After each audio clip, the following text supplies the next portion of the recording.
Voici comment travailler le numéro 10, page 12, le jeu rythmique sur la marche militaire de Franz Schubert. Alors avant de commencer, nous allons voir ensemble les rythmes qui sont écrits. Les notes sont des petites croix, c'est normal. Quand c'est des petites croix, ça veut dire que on tape les rythmes sans faire de notes. On voit comme rythme la noire, que tout le monde connaît, donc qui fait un temps. La noire fait un temps. Et on voit les deux croches ici, qui elles aussi valent un temps. Donc, quand on met des pulsations, le premier temps il tombe sous la première noire, et le deuxième temps tombe sous la première des deux croches, toujours la première et non pas la deuxième. Il y a donc deux notes, enfin deux temps, vous voyez, et c'est normal parce que, regardez ici, ça correspond à ce chiffre-là qui veut dire deux temps dans chaque mesure. Je compte 1, 2, je mets une barre de mesure. 1, 2, je mets une barre de mesure.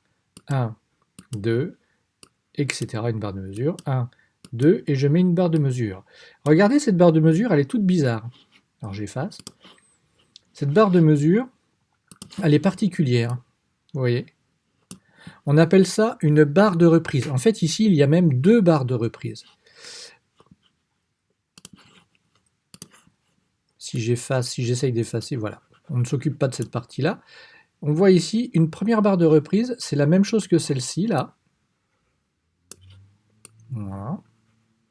L'une à l'endroit, l'autre à l'envers. Ça veut dire que tout ce qui est à l'intérieur de ces deux symboles, deux barres de reprise, eh bien, donc on va lire, on lit noir, deux croches noires, deux croches noires, deux croches noires, deux croches, et quand on arrive ici, hop, on retourne au début, là où il y a l'autre barre de reprise, pour refaire une fois encore, noir, deux croches noires, deux croches noires, deux croches noires, deux croches.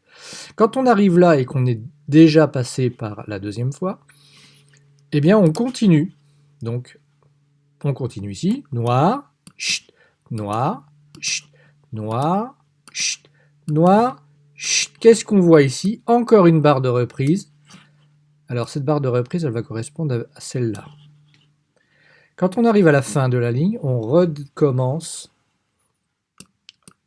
à cette barre de mesure, à cette barre de reprise qui est en plein milieu. Voilà, donc on recommence noir, chut, noir, chut, noir, chut, noir, chut. Voilà, c'est compris? Alors on va essayer maintenant avec la musique. Si vous n'avez pas la musique, c'est pas compliqué, vous allez sur le Padlet.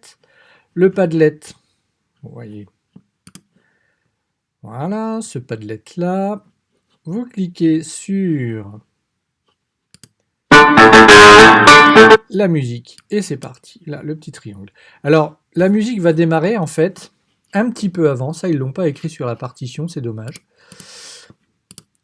La musique de Schubert, elle va commencer ici, le début.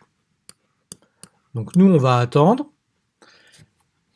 Il y a toute une introduction. Après le ta ta ta ta ta, après ce petit passage, eh bien, on commencera à lire noir, deux croches noires, deux croches noires. Je vais le faire avec vous. Et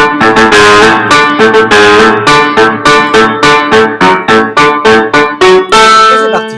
1, 2, 1, 2, 1, 2, 1, 2,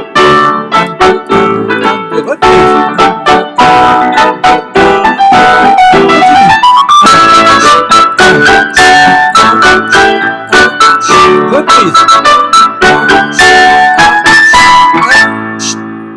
Et c'est tout. Vous avez compris, ça va assez vite. Hein. Alors maintenant, on va réessayer, mais en tapant dans les mains, ou alors avec un petit instrument si vous avez. Par exemple, moi je vais prendre un tambourin.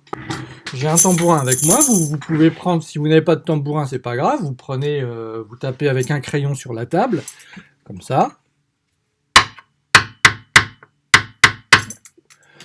Ou bien avec un objet, ce que vous voulez, vous tapez dans vos mains. Voilà. Moi j'ai un petit tambourin. Voilà, pour qu'on entende bien. En dessous, vous avez vu, c'est marqué deux lettres. Il est écrit P. P, ça veut dire piano. C'est pas un instrument, ça veut dire piano, ça veut dire, c'est un mot italien qui veut dire il faut jouer doucement. Et ici F, F, ça veut dire forte, un autre mot en italien qui veut dire on joue fort. Alors on va recommencer une dernière fois, en jouant piano, pas fort, et forte, fort.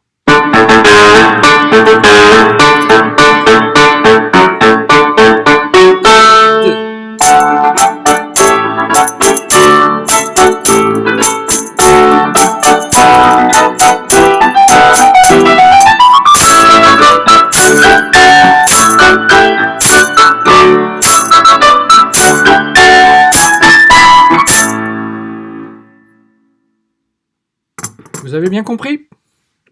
À vous de le faire.